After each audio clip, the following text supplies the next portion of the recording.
আজকে আপনাদের আমি ডাঁটা পোস্ত রান্না দেখাবো। ডাঁটা পোস্ত রান্না বলতে কুমড়ো শাকের ডাঁটা পোস্ত। এর আগেও পোস্ত দিয়ে হচ্ছে সজনা ডাঁটা, লাউ শাকের ডাঁটা, কুমড়ো ডাঁটাও খেয়েছি, বেশ ভালোই লেগেছে।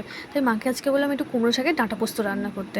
তাই আপনাদের সাথে রেসিপিটা শেয়ার করছি। আর এই কুমড়ো শাকটা দেখছেন, এটা আমাদের বাগানের শাক। শাক আর এটা পাতাগুলো আলাদা আলাদা করে রেখে দিয়েছি, পাতাটা অন্য দিনে খাবো বলে। আর ডাঁটাগুলো কেটে নিয়েছি, এই দেখো কুচি কুচি করে কেটে নিয়েছি। জানেন তো, মাকে দেখেছি যখন একটু জ্বর হয়, মানে মুখে কিছু ভালো না লাগে, তখন এই ডাঁটা চচ্চড়ি, মানে কোথায় লাউ শাক, কুমড়ো ডাঁটার চচ্চড়ি তরকারি করে একাই বসে বসে শুধু ডাঁটা খায়, ভাত টাত কিছু খায় না। শুনছি জ্বর মুখে নাকি খুব ভালোও লাগে আর মুখে রুচিও আসে। আর এই দেখো পোস্ত আর কাঁচা লঙ্কা বেটে নিয়েছি।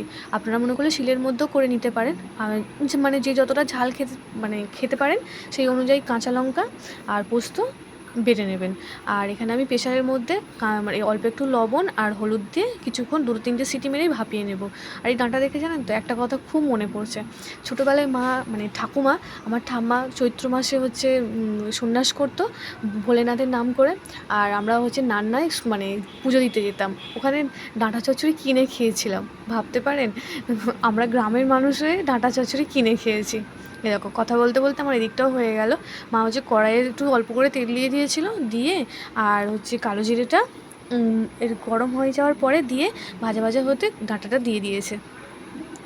দেখো কিছুক্ষণ নাড়াচাড়া করে তারপরেই হচ্ছে পোস্তটা দেবো, কারণ পোস্তটা নাকি একটু শেষের দিকে দিলে স্বাদ আর গন্ধটা দুটোই আসে, আগে দিলে নাকি এতটা স্বাদ পাওয়া যায় না। দেখো এটাও দিয়ে দিয়েছে। আমাদের বেশ ভালোই লাগে শাক পাতা ডাঁটা চচ্চড়ি খেতে।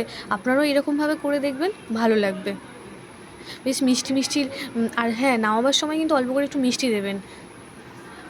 যে যেরকম মানে মিষ্টি খেতে পছন্দ করে সেই আন্দাজ অনুযায়ী চিনি দিয়ে দেবেন। এই দেখো এরকমভাবে ডাঁটা চচ্চড়ি তো আমার ভীষণ ভালো লাগে। মানে অত সবজি টবজি দিয়ে যতটা না ভালো লাগে, এইভাবে যে মিষ্টি মিষ্টি করে ডাঁটা চচ্চড়ি রান্না করে না, মানে কুমড়ো ডাঁটার চচ্চড়ি, এর স্বাদটা পুরো অন্যরকম এনে দেয়। অনেকে আবার দেখেছি কুমড়ো ডাঁটা মাংসের তরকারিতেও দিয়ে খায়।